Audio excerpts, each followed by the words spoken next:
only took 10 minutes. Right? That's not that bad. Okay, take on.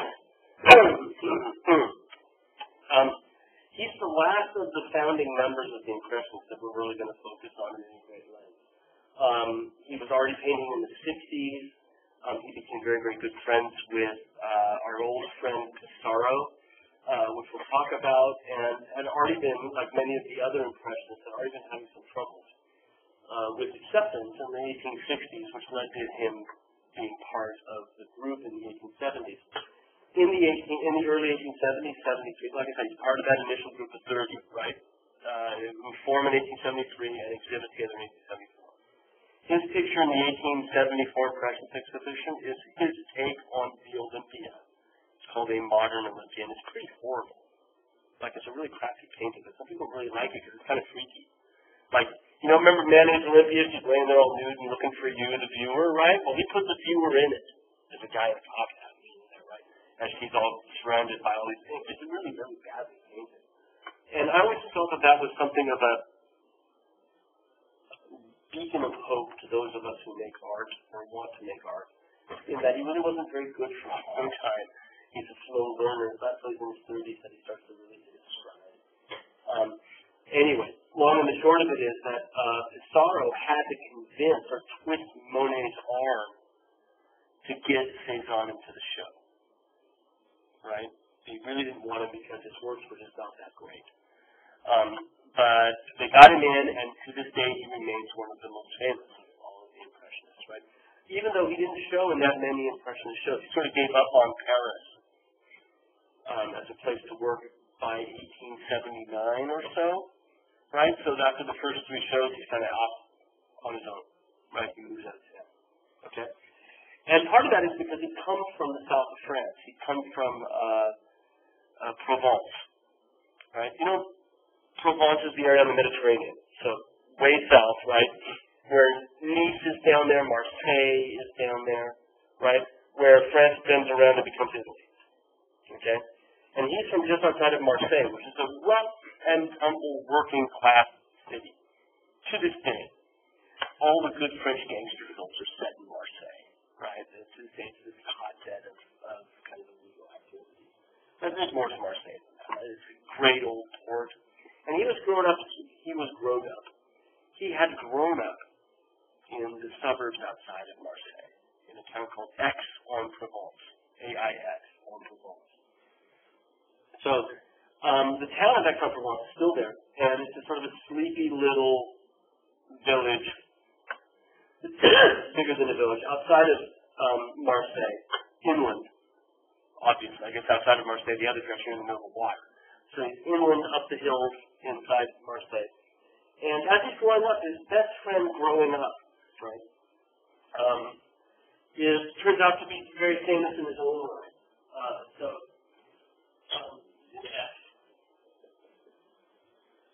Aix-en-Provence. And if you think about France, this is Spain. France. Paris is in the left here. This is France. Okay. And then France comes this down here, and this is okay. This is Paris, roughly here. And we spend an awful lot of time on the coast through here. Right? This is where the Seine River ends up in the hot, right? So we spend a lot of time here, and a lot of time around Paris, and where the Seine goes around Paris. Okay. Marseille is kind of different, more or less. And Aix-en-Provence is just doing that. Okay. So this is a very different part of the topography than we see at this point. But it's increasingly important ones. Where Van Gogh goes, where Cannes spends some time, is eventually into the 20th century, where the faux painters were also that's important. Okay. So this is where he's growing up, and he's moved from here to Paris to make his life as an artist, right? And as he's growing up, his best friend as a child is a writer named Émile Zola. It's a very famous portrait of Zola by a man named Émile Zola, close to the Impressionist. He's perhaps one of the,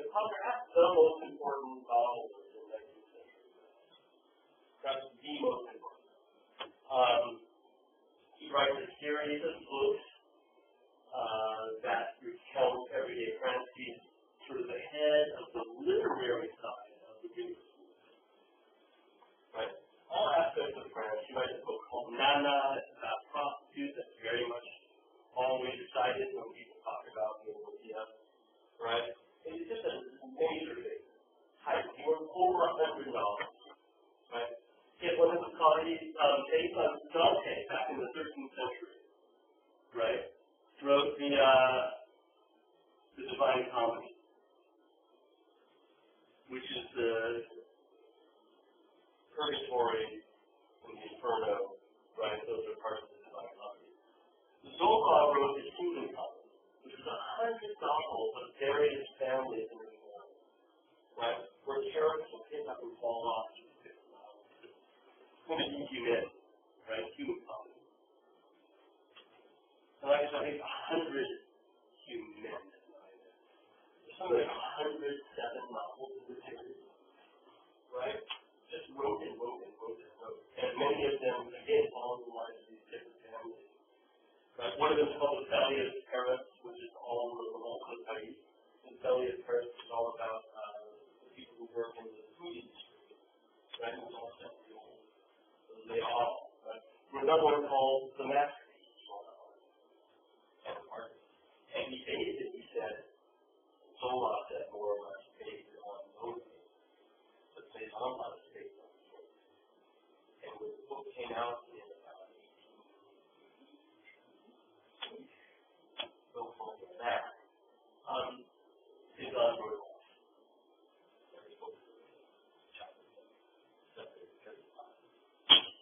And the guy who never finished his work, right? The masterpiece never finished because the artist in the book hangs himself from the masterpiece. Right? So he's got this amazing background. Right? He's moved to Paris to make his living from the south of France, from Aix-en-Provence, which is a little sleepy town. And that's kind of an important thing for how Cézanne presents himself to the community in Paris. Right? Zola had come to Paris in 1858 to make his career as a novelist. Cézanne arrives in 1861. So our picture on the left, and he keeps going back and forth, right? When he arrives in Paris, he doesn't just write off text, he keeps going back to visit. And it's not, it's all the way across France, but all the way across France is kind of like all the way across Maryland. It's not that far. Maybe Maryland plus West Virginia. So if you were to take a drive from here, all the way, it's about a 5-hour drive, 6 hours, maybe a little more like a 10-hour drive across, right? So from here to New England. Okay. So his father was very, very prosperous. That's him on the left, Cézanne's dad. But stingy and not particularly popular back in Aix. His father, because he was prosperous, wanted Cézanne to follow in a commercial career, wanted him to be a banker or a lawyer. Needless to say, Cézanne didn't want to do that, and this was a constant source of friction between Cézanne and his dad. Right? In the picture on the left, which is massive, right? His father's about twice life size. It's a good 6 feet tall. The picture is, and his father's sitting down, right? In this picture, his father's reading the newspaper in his favorite chair at their house in Aix. He's gone back from Paris for this, right? And as you can see, I think it's fairly obvious that there's a bit of friction. The father is and he's reading the newspaper, and there's a sense of psychological discord between the two of them. The picture on the wall behind his father is a picture by Cézanne. It's actually a painting that survives by Cézanne. Right? So he's putting his father in his father's favorite chair. He's put one of his own pictures up on the wall behind him while the father reads the newspaper. The paper that he's reading, Le Vendément, is the daily newspaper for, in addition to being a novelist, Zola was a journalist. Right? When Manet was poorly reviewed in the 1863 exhibition composition, the luncheon on the grass, right? When everybody said that's a piece of crap. It was Zola who came to Manet's defense in Le Venements. And he wrote in Le Venements that it doesn't matter, artists should be able to paint whatever the heck they want. Right? So he's very adamant about artistic liberty. Okay? So if you take that in mind, and by the way, he loved Cézanne's work too. Zola is together, right? So Les Venements was where Cézanne is getting one of his only positive reviews from Zola. So the picture is this tension between his father reading a positive review of his son's work and his son's work on the wall behind him. Right? This is what I've done. People are liking it. This is and even the more you look at it, you're like, can't believe.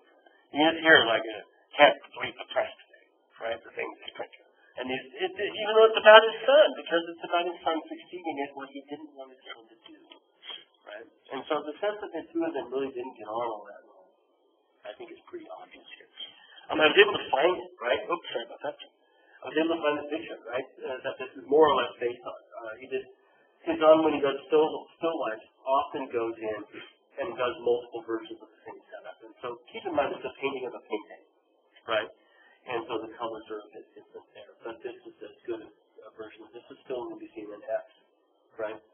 So he's given us his own picture in the background of his father grumblingly reading a positive review of his son's work. And you'll notice that the composition, and again, keep in mind that paintings are compositions, right? With the composition, Cézanne is very clear to get that paper folded just so that we can read every single letter of that very lengthy title, right? It's not his father reading the newspaper. It's his father reading the newspaper where Cézanne was getting good grades, right? So that's absolutely crucial. Now you'll notice that the painting itself is rather bold. In fact, at this point in his career, mid-60s, Cézanne is painting only with a palette knife. And all of it is just spread on, right, with the thing that you normally just use to mix the paint on the palette, right, that knife that you use to blend the colors together. He's doing that, he's going up and just doing it on the canvas in these bold strokes, right? And that's something he does a lot in the 60s and seems to have a huge impact on the rest of his career. But before we look at another example of that from the National Gallery, I wanted to look at other things that he does with the composition, because the deliberateness that comes from applying the paint with a palette knife suggests that he's really thinking about process, right? The act of putting the paint on the canvas and how that builds up. And as we look through the 50-year career, 40-year career of Cézanne, at this point goes definitely 6. One of the things that we're going to see that he's absolutely most interested in is structure. The structure of composition. How do the different elements fit together in the two-dimensional picture plane to structure a composition? And since that is his primary concern, how do these things work together to develop a sense of structure? What we'll find is that he makes these choices that are antithetical to what people normally do in pictures in the 19th century. Painting with a palette knife is part of that, especially on a scale like this. But also part of that are some deliberate choices he makes where he mucks things up, where he changes things drastically. Look at the chair and try to figure out the perspective of the chair. Right? Now, his eye level is roughly his father's, should be about right here maybe, which is odd because that means his arm's kind of on his knees, right? Really, his eye level should be, if he's standing at the easel to paint his father, or even sitting down, his eye level to his dad's eye level. So we look sort of down on the top of the arm of the chair, the one that's on the left, right? But we look, it's slightly different with the bit of arm we see on the other side. And if we're looking down, here, let's do this. Give me my ink pen. But if we're looking down on that, we should be looking more down on that line. And you can see what happens here. It's just kind of goofy. It doesn't really work, the perspective. And he's chosen to play with the three-dimensional qualities of things. Because what's more important to him is not the recreation of space as he sees it. Although the structural fluidity of the form is just pretty good. But what's more important than that for him is the structuring of the different compositional elements together in 2 dimensions rather than 3, within the frame of the picture, the height by width. So, in the same way, if you look at the left-hand side of the chair over here, get my pen back, this area right in there, it's kind of hard to tell where the edge is and how it moves from the front plane to the side plane. It's just sort of awkwardly spaced there. And then he adds things into it, like this element back here. So there's just little hints of something. That T-square of the edge of a table or a frame or something that's only just hinted at, but you need it in order to block or to give some sort of interest to this section here, that brown, that offset part of the composition. And as you can see, it's a little off as well in that it's not exactly true to the picture plane itself. It's sort of chosen to go in there because he needed a dark accent. And then the little bit of that edge that you can see is brought in because he needs that as well. So, he's playing with you as a viewer because he knows that you anticipate the chair working in space, so you're willing to forget that maybe it doesn't. And allow him to alter how it works so that it works better as a composition. And just as I said, the perspective is violated sort of here. You can also see that the 2 arms of the chair are sort of anti-perspective, right? In perspective, things should get narrower the further in space they get. And this spreads to the background, to the back of the seat. So there are multiple places where he is mucking with the way in which people normally paint. And I think this is part of the reason why Cezanne stands out for us as one of the single most important painters to come out of the Impressionist movement. When he died in 1906, there was a huge retrospective in Paris, and Picasso went, and they asked Picasso, this is one of the most famous quotes, they asked Picasso, what do you think? You know, what do you think about what you're looking at? And he said, he is the father of us all.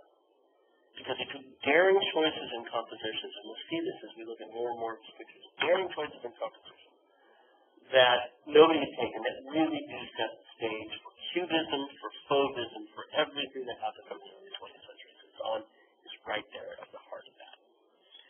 And part of this is because when he gets sick of Paris and he ditches it in 1879, gets down to the south of France by himself, not worrying about the whole Impressionist group and what they're doing, he can go off in his own direction and just push it. Right. We have another of these palette pictures at the National Gallery, Anthony Dalabrègue, from the same year. This is a portrait, but not really kind of like the others that we've seen, where artists are sort of lining up their chums to come and sit for them in order to sort of develop composition and painting technique, right? And he may have given it to Dalabrègue as a gift, but at the same time, really he's just sort of asking his friends, can you do me a solid, right? Can you do me a favor and sit for me so that I can do some paintings? And I guess if I were chums with Cezanne, I'd say, sure, if I can get the picture, why not, right? Be happy to. But nobody knew Cezanne was going to mount anything, right? So it is sort of like, well, okay, I'll do that. But you can see here this palette knife painting, right? It's pretty fantastic, and it looks like frosting on a cake, doesn't it? And it's really gutsy. Look at his left eye, that area underneath the eyebrow, and how much paint there is there, and how in many ways there's certain areas like that same eye. If you look at the lower lid, how it's almost like he's working in sculpture, like he's making a low relief sculpture so that the eye sits actually behind the eyelid as he's built it up around that. It's pretty fascinating, right? I wonder if he's been looking at Rembrandt, who did a lot of the same stuff, but without simply working with the palette knife. And then there's these color choices, right? That orange that's down in his tie, for that, ends up picking up into pieces of his beard that has really nothing there that would suggest that should be orange, but he brings it there, and then another bit over the top of that eyebrow, right? That same orange is carried. Cezanne had a term for this kind of painting, where he's painting with the palette knife. In French, it's facture couillard, which you don't have to worry about. But in English, it's his ballsy manner, right? It's dare I say, he's painting dick out, right? That's like kind of what he calls it, his ballsy manner. And couillard means cojones, right? Great big balls painting. And that's exactly what he called this, because he knew quite seriously that he was really breaking the rules and doing things. And if you think about what he means, it's vigorous, right? It's what does ballsy mean? It means to be ultra-vascular, and he's kind of running roughshod over the surface of this picture with this paint. A couple of nice details. There's the tie. And you can see that it's not entirely done with the palette knife, although predominantly. That's the overall impression that you get.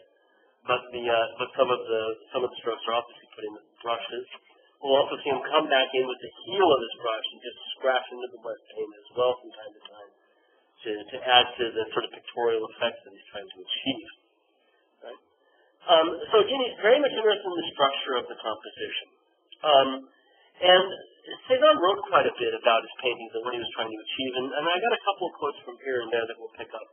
But one of them is that he said that he didn't much care for Impressionism. This is written later than this, right? This would be now written in the late 70s instead, because Impressionism hasn't happened yet, right? While I'm talking, there's his hand. Isn't that great? Wow. And, that's his balled up fist, and it's just this massive paint, right? But he said that what he didn't like about Impressionism was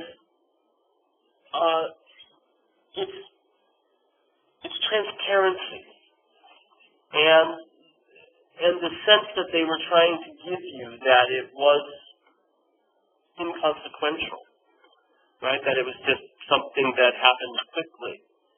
And he said that that his agenda was to make, and this is now his words, I wanted to make Impressionism into something that is solid and enduring. Something like the art I see in museums.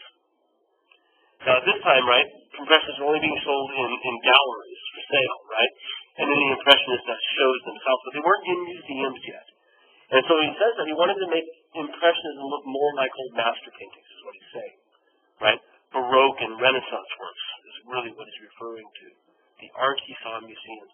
Impressionism didn't have that solidity or that sense of permanence. And that's what he's going to try to bring to it. So if we think about the ballsy manner of the 60s, part of it is to give Impressionists something with more heft, more weight, more structure and solidity. And all we have to do is to think in our mind's eye of Impression Sunrise and the way in which that sort of lacks all of those qualities. So he's very much aware of how paint exists on the canvas. And it's the role that paint itself plays as part of this large jigsaw puzzle of pieces that have to fit together just right in order for the painting to have that sense of structure and that sense of composition that he's looking for. And toward that end, there are no dead spaces. Every area is actively painted. So So the gray background, which looks like just a simple gray background, has the same vigor of paint application as anything else on the canvas does. It looks like a wall that's been plastered, right, like stucco on a house, that even though it's a single color, it isn't a single color, right? There are these variations of the gray and even bits of other colors that enter in, and the surface itself is never just simply thrown in to be background. There is no background, right? It's as much foreground as the subject of the picture is. Well, in Paris, like I said, he meets up with Pissarro. And Pissarro invites Cezanne, this is like late 60s, to come out to the suburbs, right? Come out to this beautiful area on the Seine outside of Paris with me, near Pontoise, where Pissarro is spending a lot of time. And they end up in Auvers, Sarah, right? They end up in the town of Auvers, which is one of these multiple suburbs around Argenteuil that we talked about, right? And at this point, it is Pissarro who tells Cezanne, it's time that you went outside. Stop painting in the studio. Set up your easel outside and start to paint in fresh air, en plein air, as they say in French, right? And Cezanne starts to change. Now, his brushwork is still every bit as vigorous, right? The application of the paint has a structural quality that ends up patching together this composition within the frame, where there are no inactive spaces. Everything pulls together and plays a role. It's a symphony where every single instrument, if you get rid of it, it doesn't sound the same, right? That's how Cezanne paints. And he mixes it up a bit. Parts are still very much like the Balzi quality that we see in the earlier pictures, but other parts are starting to brighten up, like the lower right corner. Right? And when Pissarro takes him outside and says this is where he's got to paint, he tells him one more thing. He says, don't paint with anything except the three primary colors. Give it all mud, right? Now, I don't know if he actually follows that advice so much, right? But these things are, and when people tell you that, right, what you do is you learn the lessons in doing that you can make a better picture for it, right? And you break the rules. Right? There really are no rules except to break the rules. So he was saying, when Pissarro said this, you know, your palette right now is black and burnt sienna and bitumen, which is, you know, and he says, you got to get rid of that. You've got to have some color in your pictures. And so, even though he doesn't only paint the three primaries, you can see a drastic difference here. All of a sudden, the blacks are gone, aren't they? And if we look at the browns, there are browns there, that thatched roof that you can see, but we'll see it here. Right? The browns aren't brown, really. They're made up, there's an amazing range of mosses and oranges and reds that make up that brown. And then even the parts that appear to be just brown end up getting like this area right in here. With all of those greens and blues that come in that are picked up from other parts of the composition. So you can see that the part of the circle there is almost the exact same sort of, I keep saying moss, but of the same basic color as the bits that you see in there. Right? And he's pulling those in because what he's interested in more than the accuracy of transcription is the way in which those colors interact on his canvas. Right? So if you think studio classes, you're doing this, you're doing this, you're doing this, you're doing this. He's spending a lot more time here than he is here. Because this is where it exists. This is where it matters, is what happens between those four corners. Right? And everything is activated, right? Look at the orange of the distance and the blue of the sky, which seem to be painted after the trees. Right? The sky is on top of the orange, and the orange is on top of the trees. But even that one little lick of sky becomes this sort of dynamic shape with edges that sort of dance and vibrate. And everywhere we look, we can see that it's sort of the energy of these individual colors as they interact. And then other gutsy little things, like I think that this area right in here is bare canvas. I have to go look again when we're down there on Tuesday. We're going to go down there on Tuesday, Jude. Tuesday Museum. Okay. Because you came in late. And tell your friends who aren't here. Tuesday Museum. But he's really sort of challenging the standard tradition. Some of the nice details of the brushstrokes and the fast moves of it.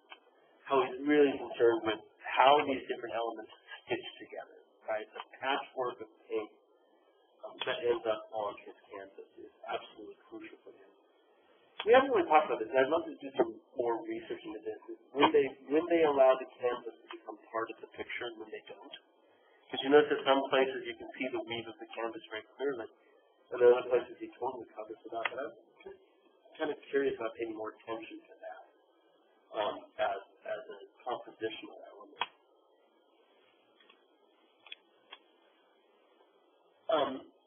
Here again, he painted that tree first, and then he comes over and paints the background around it to where, when you look closely, the greens that flank the dark green-black trunk of that tree.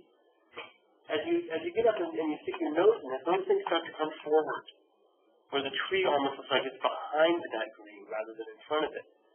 And these little tricks, these little things that Cezanne's doing, is very similar to what he did with that armchair that we saw. Because what they make you aware of as you look at his pictures closely, as you spend time with them, you become very much aware that you're not looking at a tree or a house or a view through a grove to some other houses perhaps from the sky above. What you're really looking at is a two-dimensional object. You're really looking at paint on a canvas, first and foremost. And the standard idea of making paintings where you make representations of things that look like your world, where you create a window that extends your space. That's not what Cezanne is doing. You don't look through the frame when you look at a Cezanne. You look at the picture plane. You look at the surface. And these places where background seems to jump in front of the foreground, like the tree here in the corner, are the places where that tension between the creation of space and the denial of space become most apparent. And these are exactly the things that got him into hot water with the art establishment in Paris. This is the thing your studio professors might say to you. That's supposed to be in the background. Look, it's coming to the foreground. You've got to make it fall to the back more. You've got to make that come into the foreground more. How are you going to lock that in space better? And he's saying, that's not what I'm caring about. I'm really trying to work with this idea that it's all surface, right? All artifice. And again, sort of places where he sticks things in that just don't kind of make a whole lot of sense and doesn't feel like he needs to define it. And again, other impressionists have done that. And this is early, but we'll see that these are the seeds of things that will really stand out in Cezanne's work as he moves through his career. Right? That sort of the violation of all those flowers by that physics sense in the foreground. Over the Krieger collection up near American University, off Foxhole Road, is another work from the same period, from the working alongside of Pissarro in Auvergne, the turn in the road. So in this case, what we're really looking at, right, is a road that goes back into space and then turns around that stone wall, and just in front of that house with the red roof and the white framing, right? But if you look at it, and you look at that road, then all of a sudden you start to realize that it becomes this sort of flat shape that really does seem to reside on the surface of the canvas as much as it goes back into space. And that there's no real modulation between this area here and this area here, right? It doesn't seem to recede, but rather it seems like a painted space the more that you look at it. And part of that is the way that he's applied the paint. And I think these, again, are the lessons of the Balding, where you can see that within that mud road, I assume maybe it's paved, we have colors that are lifted from other parts of the composition and brought down into it. The greens, for example, are made from the right-hand side of the road. The blues from that fence are picked up in the road as well. And the colors don't, the range doesn't really change from the front edge of the picture back to where it changes. About all that does change is the amount of those horizontal strokes of paint begin to sort of disappear as we move our way back. So he's again sort of really concerned with thinking of this as a composition where I've got that, I've got this, right, I've got that. He's just sort of thinking about this as a composition. How do these bits, right, fit together and turn this into something? And if I can now just get rid of that slide and look at that, that's what he's most interested in, is sort of that dynamic of, you know, how these lines all come together and how does that then make this composition. That's his most important issue, drawing it around to fit that just so. Rather than really worrying about whether or not he's got the sense of space and diminution just right. Again, he's every bit as interested in how he's applying paint. One of the things we see him doing here that we will continue to do in the 80s is really be concerned with exactly how he's putting that paint down. Right? And we saw that with the Balding pictures too. But we'll see everywhere where it's not at all chancy. But he's actually more concerned with it than any of the other impressionists, I think, in that he does things that are just would be ill-advised in the hands of almost anybody else. But in this case, every single part of those fir trees is done with these 45-degree strokes, right? At the exact same angle. And even, right, when he brings the light in behind it, because he wants to tuck a bit of light in between them, so it goes back and paints some background over the top of the tree. Even those strokes are that same 45-degree stroke, right? Everything made up of these rather than, and then he holds it down below so the fence pulls against that, right? And then if we look at the lower left corner, we can see him doing very much the same thing. Here, where all of the strokes then move really a particular direction. He's so deliberate about that activity of painting, right? Everywhere we look, that, and he's using it, I think, to activate every element of the composition. There isn't a dead spot anywhere. Every bit, whether it's just this little guy here, that little section there, they've got a role to play, and that role is every bit as important as anything else. And I become aware of that by the way in which Cezanne paints, the way in which he's actually putting this stuff down on the canvas. I think if I could paint like anybody, right, if I could pick up a brush and be as good as anybody, you do a whole lot worse than being as good as Cezanne. You know, he and Manet are about, like, I think, as good as anybody that's ever picked up a paintbrush. And Cezanne, I think, because he goes through these transitions through his career, is perhaps the absolute master in that. Right? Another National Gallery picture, again, working outside of Paris during this period when he's rubbing elbows with Pissarro. And I brought this one in because, again, he moves between sort of thick paint application and thinner, washier things. But he's also, in addition to his interest in activating every part of the picture, as he does that, he begins to take incredible chances when it comes to the articulation of forms. And so in this case, it's the town near Paris, and you can see he's really kind of interested in the sort of, they look like Monopoly houses, don't they, in a way? Sort of the hotels and the houses that you buy in Monopoly that you put on Boardwalk. You guys ever play Monopoly? You play real physical board games, right? Well, they have that sort of toy house feel, right? He's very aware with these guys right in here, right, about how they sit in the space. They almost look like 1950s industrial architecture, like they're concrete, you know? But he is very much concerned with the structure of those spaces and sort of putting them all together, right? Like Lego. There's a reference, like Lego pieces, right? They just snap together into a three-dimensional space. Or over on the left as well, the structure of those. Because again, remember he said he wanted to make something solid and enduring. That he's really interested in the solidity of the works.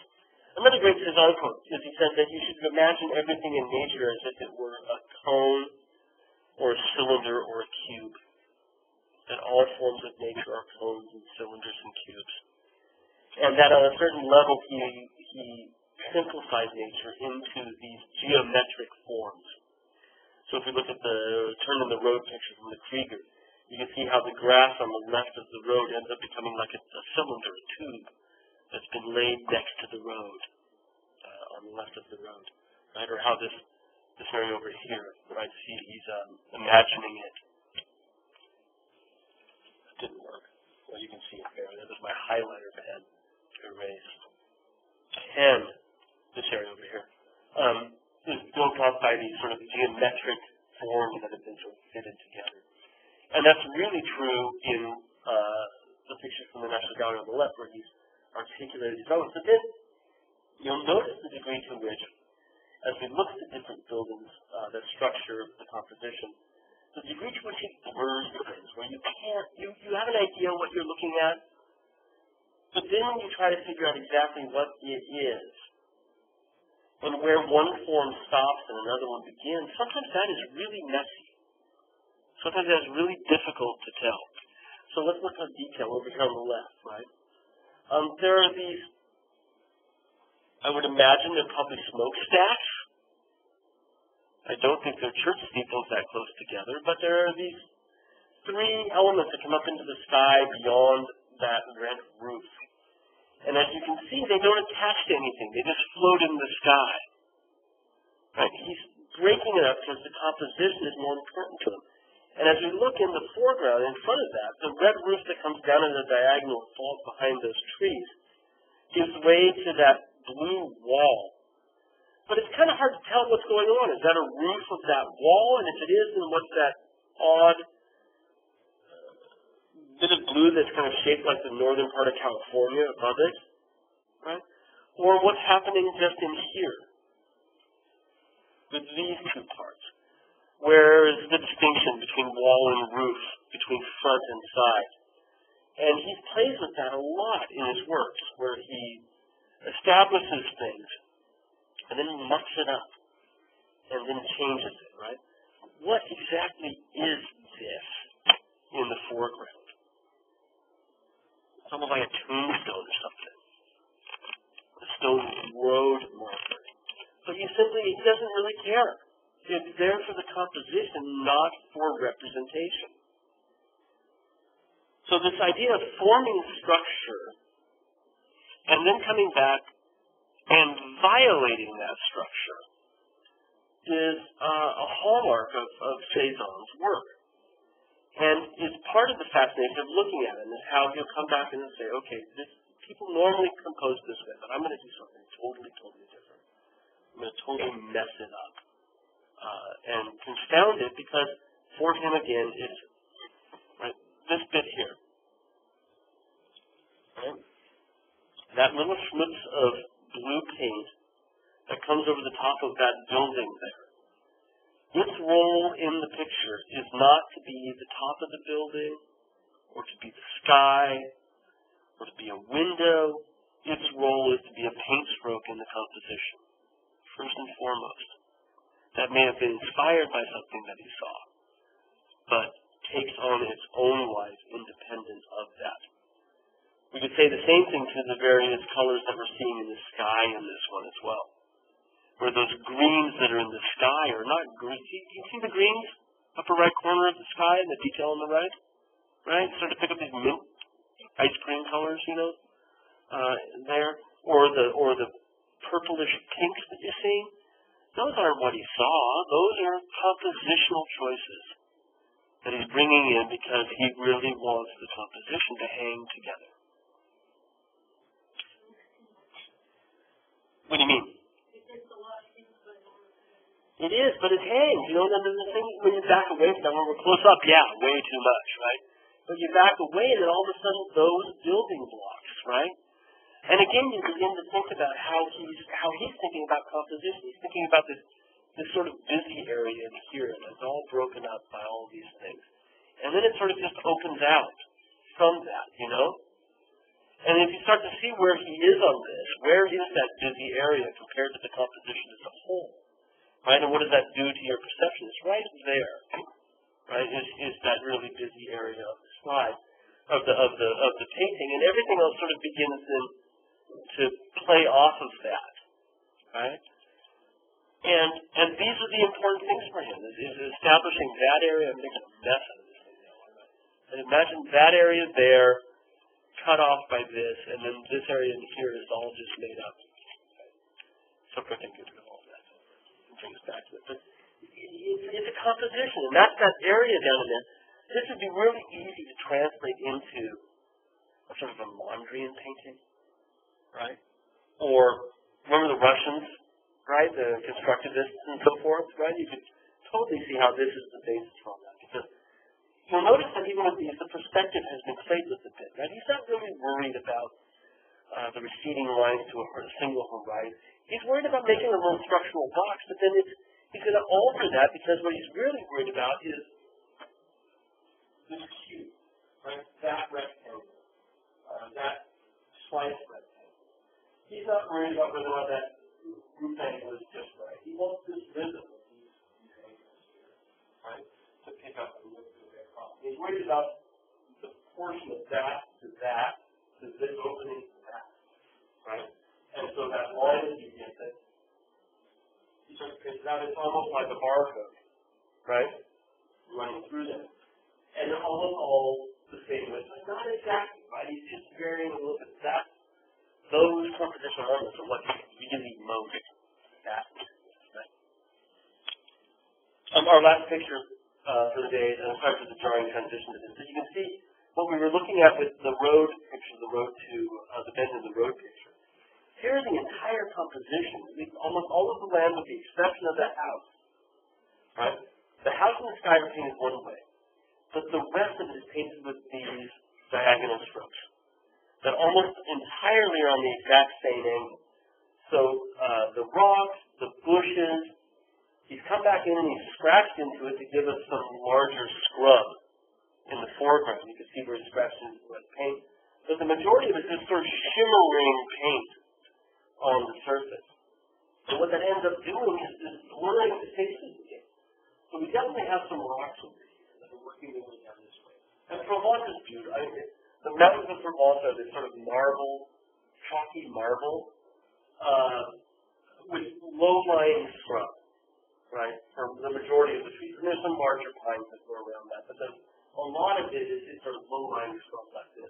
So we see some of these bluish rocks that are typical for the region. Some of them get picked up with sort of chalky, marbly oranges that are in there. But then we get to these areas where you can't really tell what you're looking at. Apart from single canvas. So what parts of this are rock, what parts of this are scrub? And it doesn't matter. He's more interested in that the place between the brushstrokes that run this way, bisected by the forms that run the other way. Or there are details down here, right? You can see them I'm looking at the canvas right now. And just sort of hacking, not cross hacking, but single hacking. All the way down. And then coming back in and picking it up and making so that the colors, if you saw any part of it here, it's no longer being representation. He's interested more with that yellow green, that forest green, and how that transitions into that blue. And where we see some of the blue from the rock being picked up in some elements that look like they started out as the green of the brush. Not paintbrush, but the scrub brush. It's all about composition. It's not just he's good with the paint, but he's such a good composer of form within a two-dimensional surface. Right? More of these. That's just two more details, I think. There's just a few more details to show you of this, and then we'll quit.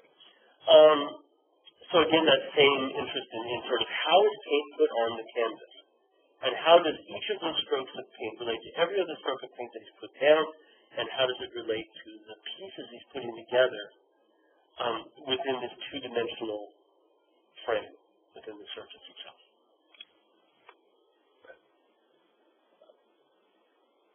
This one's almost always out, so we'll have a chance to take a look at it when we're done there. Even the sky is very heavily painted, as we saw before, very, very thickly painted. And he becomes very interested in the places between, the edges between things, right? Look at the dark blue sky that's above the roof there. How that sky looks almost like sky, but he painted it on top of the cloud that's above it, right? Those differences between things aren't meant to describe. They're meant to compose, right? And I think this is a valuable lesson. It's not, the description is not gone entirely, but it's not the only driving force or motivation in what he's doing.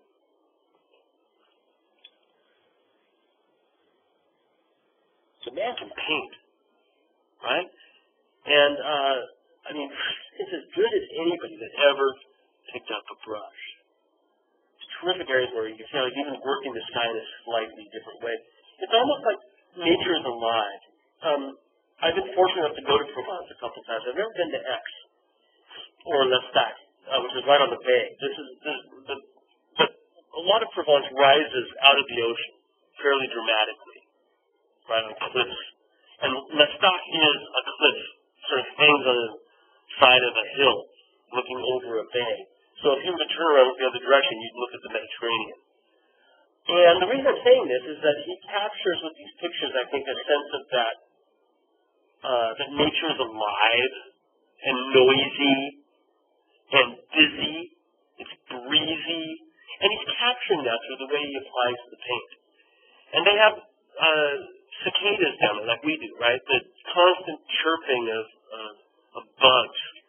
And the mistral is the breeze. It's horrible, a horrible wind that blows through Provence. He's picking up on all of that. And then as we look at the houses themselves, while they look very solidly structured and equipped with this one, as they look really solidly structured, it's really hard to imagine how it works out in your mind. How does this house actually fit together? Like, where is the one in front compared to the one in back? Where's the perspective line? It's a sort of a jumble of forms that locks in the composition. So again, we can sort of talk about how with Cézanne we're getting these, these areas of focus, and then the rest of the line sort of just bring us in there, one way or another, right?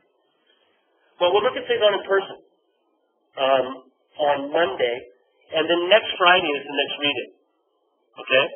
And it talks about some of the themes that Cézanne chooses about tradition versus modernity in Provence. It's a really long reading, there's a lot of pictures, but it's the longest reading we've had, 50 pages, okay? So don't put it off until a week from yesterday. Not really for a week yet. But like I said, I'll be looking into your assignments because I really want to start to really download some papers. So I may pull the review from the reflection. Don't think about reading, right? Because this is in the middle of the textbook, what we've got, right? So really, really do read. But you might want to get started now looking into those, right? Because it's a lot to do. Okay? So you've got to read. Okay? Again, starting your work.